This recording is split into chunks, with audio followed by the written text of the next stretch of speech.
सभी लोगों का अपनी क्लास में एक बार फिर से वेलकम करते हैं। आज का हमारा जो टॉपिक है वो है एवोगैड्रोस नंबर या एवोगैड्रोस पार्टिकल। एवोगैड्रोस पार्टिकल के बारे में जानेंगे। मोल और एवोगैड्रोस पार्टिकल का क्या रिलेशन है, मैस ऑफ सब्सटेंस और एवोगैड्रोस का क्या रिलेशन है। अगर मैस दिया हुआ है, एवोगैड्रोस पार्टिकल यूज करके, रिलेशन यूज करके क्या क्या चीजें जो है हम फाइंड कर सकते हैं। तो एवोगैड्रोस पार्टिकल जो है ये क्या चीजें हैं, क्या ये टर्म्स क्यों यूज की जाती है, इसका क्या मकसद है। तो इस टर्म को जो इन्वेंट किया गया था, अमेडोगैड्रो जो था साइंसदान था, उसने टर्म को यूज किया सबसे पहले। एवोगैड्रोस नंबर को अगर डिफाइन किया जाए तो किसी भी सब्सटेंस के एक मोल में जितने पार्टिकल हैं उसको हम एवोगैड्रोस पार्टिकल का नाम देते हैं। मतलब एवोगैड्रोस पार्टिकल अगर बात करें तो एक क्वांटिटी है। कौन सी क्वांटिटी है कि एक मोल के अंदर, किसी भी चीज के एक मोल के अंदर जो है कितने पार्टिकल्स मौजूद हैं, उसको हम एवोगैड्रोस पार्टिकल का नाम देते हैं। यानी कि अगर हम सिंपली इसको डिफाइन करें तो हम कह सकते हैं कि number of particles present in A one mole of any substance, और इसकी जो अमाउंट है, जो क्वांटिटी है, वो होती है 6.022 इंटू 10⁻23 पार्टिकल्स। तो अगर इसको मजीद जो है ज्यादा डिटेल के साथ अगर डिफाइन किया जाए तो इसकी डेफिनेशन ये होती है कि number of particles, number of atoms, number of ions और number of molecules present in 1 gram of element, present in 1 gram of ionic species या present in 1 gram of gram molecules is known as Avogadro's particle। For example देखें, अगर इसकी definition करें तो हम लिख सकते हैं number of atoms, number of atoms, number of ions or number of molecules present in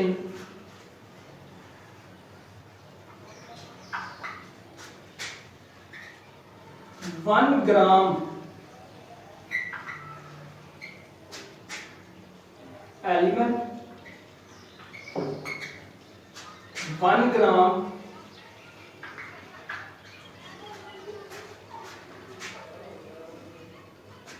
ionic species or 1 gram molecules is called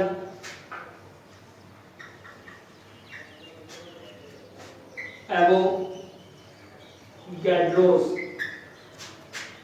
number। It is denoted by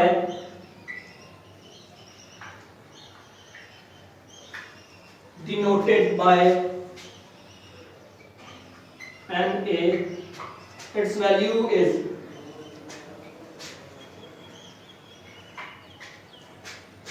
6.022 into 10⁻23 particles. तो इसका क्या मतलब है? इसका मतलब ये है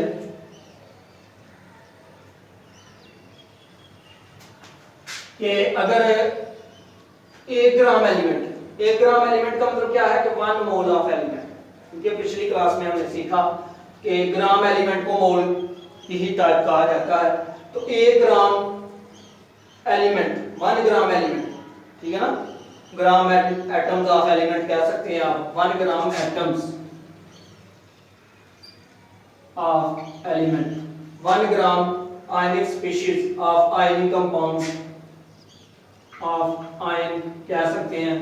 1 gram molecules of any molecular compound of an molecular compound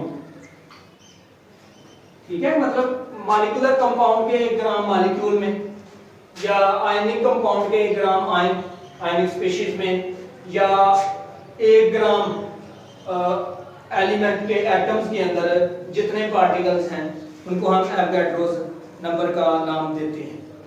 और उसकी जो क्वांटिटी है वो है 6.022 × 10⁻23। सिंपली अगर बात करें तो किसी भी स्पीशीज के 1 मोल में जितने पार्टिकल्स हैं उसको एवोगाड्रोस का नाम दिया जाता है। फॉर एग्जांपल देखें, मेरे पास है 238 ग्राम ऑफ यूरेनियम,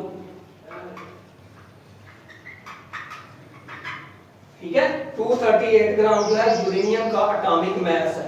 तो हमने प्रीवियस लेक्चर में जो सीखा था कि यूरेनियम का किसी भी एलिमेंट का जो एटॉमिक मास है उसको जब ग्राम में ज़ार किया जाता है तो वो 1 मोल कंसीडर किया जाता है। तो ये इसका मतलब है कि ये हो जाएगा 1 मोल, ठीक है। और अभी हमने सीखा है कि किसी भी चीज के 1 मोल में कितने पार्टिकल्स हैं, तो इतने पार्टिकल्स हैं। मतलब क्या 238 ग्राम यूरेनियम हो वो 1 मोल है। तो अगर मैं कहूं कि 1 मोल यूरेनियम के अंदर कितने यूरेनियम के पार्टिकल्स हैं, तो इतने पार्टिकल्स हैं। कैसे लिखेंगे? 6.02 × 10⁻23 एटम्स ऑफ यूरेनियम, ठीक है। इसके अलावा अगर बात करें, मेरे पास है for example 58.5 gram of NaCl, मतलब NaCl का जो फार्मूला मास है वो है 58.5 ग्राम। तो ये भी क्या होगा, ये भी 1 मोल है। क्यों? मतलब क्योंकि ये ग्राम आयन, ठीक है ना, ग्राम आयन है, ये मोल की टाइप है, ग्राम आयन में आएगी। तो 1 ग्राम आयन के अंदर कितने आयन फार्मूला यूनिट्स हैं, कितने जो है ना फार्मूला यूनिट्स मौजूद हैं, तो ये कितने होंगे जी? ये होंगे 6.02 × 10⁻23 फार्मूला यूनिट्स, ठीक है। इसके अलावा अगर मैं कहूं कि मेरे पास है 18 ग्राम वाटर, तो 18 ग्राम वाटर जो है ये भी 1 मोल है। तो इसका क्या मतलब है? 18 ग्राम वाटर भी 1 मोल है। तो इसके अंदर अगर मैं कहूं कि 1 मोल वाटर के अंदर जो है कितने वाटर के मॉलिक्यूल्स हैं, तो 6.02 × 10⁻23 मॉलिक्यूल्स ऑफ वाटर, ये हो जाएगा। इसके अलावा अगर बात करें हम, हमारे पास है फॉर एग्जांपल नाइट्रेट आयन है, तो उसका आयनिक मास है 62 ग्राम ऑफ, ये मतलब NO3-1 नाइट्रेट आयन है, इसका जो आयनिक मास है 62 है। तो ये ग्राम आयन क्या होगा? ये भी 1 मोल के इक्वल है, इसको हम ग्राम आयन भी कह सकते हैं। तो अगर मैं कहूं कि 1 मोल नाइट्रेट के अंदर कितने जो है आयन्स हैं नाइट्रेट के, तो ये आ जाएगा 6.02 × 10⁻23 आयन्स ऑफ नाइट्रेट, ठीक है। मतलब क्या है कि किसी भी चीज का जो 1 मोल है, अब मोल की आगे टाइप्स हैं, ग्राम आयन है, ग्राम एलिमेंट है, ग्राम मॉलिक्यूल है, कुछ भी है, 1 मोल है, उसके अंदर जितने पार्टिकल्स हैं उसको हम एवोगाड्रोस का नाम देते हैं, और कितने पार्टिकल्स हैं, ठीक है। और अगर मैं इसको डबल कर दूं, इसको अगर मैं 2 के साथ मल्टीप्लाई कर दूं तो ये 2 मोल हो जाएंगे, तो इसका मतलब है ये भी 2 मोल हो जाएंगे। इसी तरह अगर इसको मैं हाफ कर दूं तो ये भी हाफ हो जाएंगे। मतलब क्या कि मोल जो है ये हाफ भी हो जाते हैं, डबल भी हो जाते हैं। कैसे? अगर आप किसी भी स्पीशीज का जो एटॉमिक मास है उसको डबल करते हो तो इसका मतलब है मोल डबल हो जाएंगे, और अगर मोल डबल होते हैं तो उसमें जो पार्टिकल्स हैं वो भी डबल हो जाएंगे। अगर आप किसी चीज के जो एटॉमिक मास है या मॉलिक्यूलर मास है या आयनिक मास है उसको आप डिवाइड कर देते हो, हाफ कर देते हो, तो इसका मतलब है मोल जो है हाफ हो, और मोल जब हाफ होगा तो इसका मतलब ये है कि उसके अंदर जो पार्टिकल्स हैं वो भी आधे हो जाएंगे। तो इसका मतलब है कि मोल जो है डबल, ट्रिपल, 4 टाइम्स हो सकते हैं। अब यहाँ पे एक बात ये है कि हमारे पास यहाँ पे देखें कि मैथ जो है डिफरेंट है, ठीक है ना, सबका मैथ जो है हमारे पास डिफरेंट है, लेकिन उनके अंदर नंबर ऑफ पार्टिकल जो है वो सेम है। इसकी रीजन क्या है? देखो ना, ये मैथ डिफरेंट है, सबका मैथ जो है डिफरेंट है, कुछ का ज्यादा है कुछ का कम है, लेकिन उसके अंदर जो 1 मोल है उसके अंदर नंबर ऑफ पार्टिकल जो है वो सेम है। इसकी रीजन क्या है? तो इसकी रीजन ये है कि जो मोल है ना, ये एक स्टैंडर्ड बनाया हुआ है, ठीक है। जिस तरह हमारे पास अगर 12 एग्स हो तो ये भी 1 डजन होगा, ठीक है। इसके अलावा अगर मेरे पास 12 ऑरेंज हो तो ये भी क्या होगा?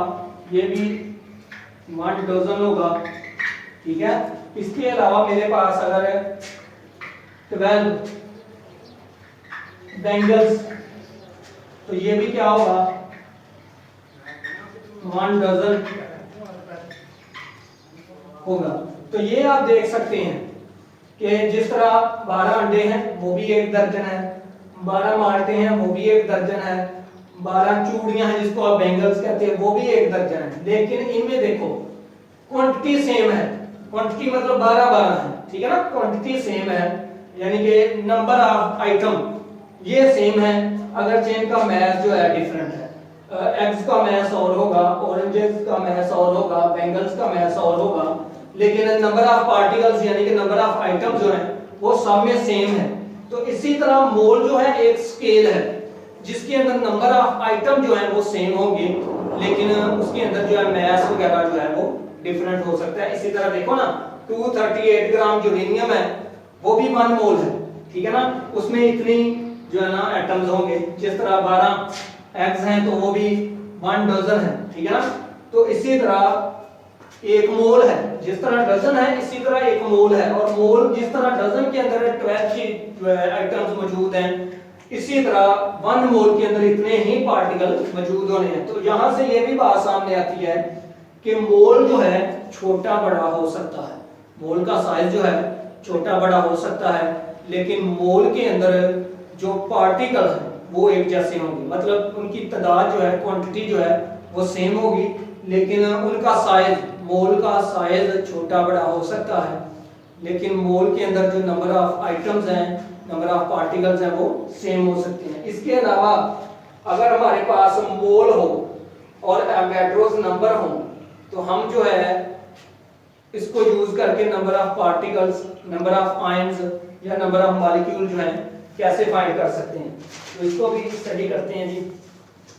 हमारे पास है, अगर जो है हमारे पास हो नंबर ऑफ मोल्स पता हो और उसके साथ एवोगाड्रोस पार्टिकल का पता हो, तो हम जो है नंबर ऑफ पार्टिकल किसी भी एलिमेंट के फाइंड कर सकते हैं, नंबर ऑफ आयन जो है किसी भी एलिमेंट के फाइंड कर सकते हैं। इसके अलावा नंबर ऑफ एटम जो है किसी भी एलिमेंट के फाइंड कर सकते हैं। उसके लिए हमारे पास एक रिलेशन है, उस रिलेशन को हम याद करेंगे। तो देखते हैं जी, अगर हमारे पास मोल और एवोगाड्रोस पार्टिकल मौजूद हो तो उसको यूज करके हम क्या क्या चीजें फाइंड कर सकते हैं।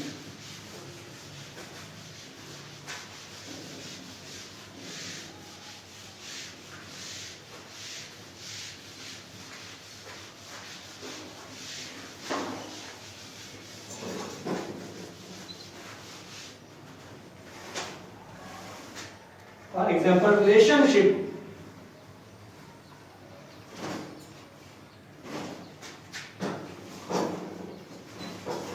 Relationship between mass of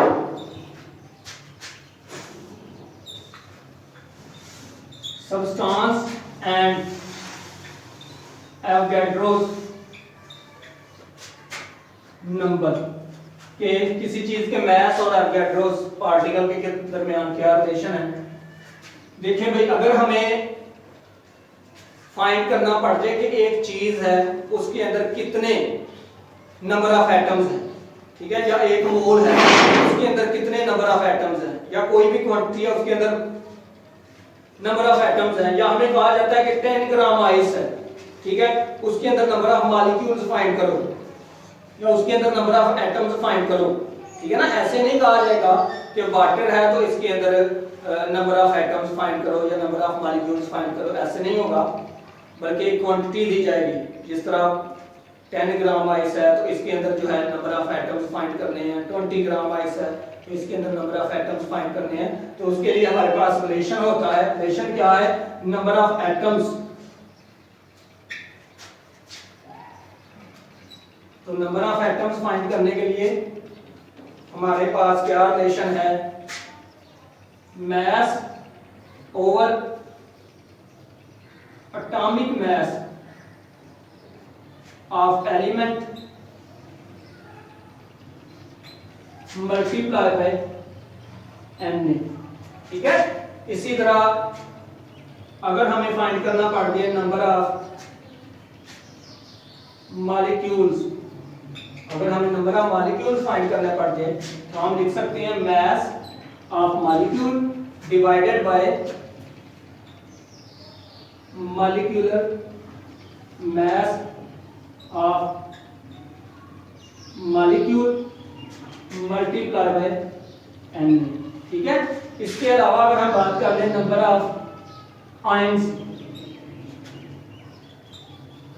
number of ions की बात करें तो इसके लिए फाइंड करना पड़ जाए mass over ionic mass multiply by N.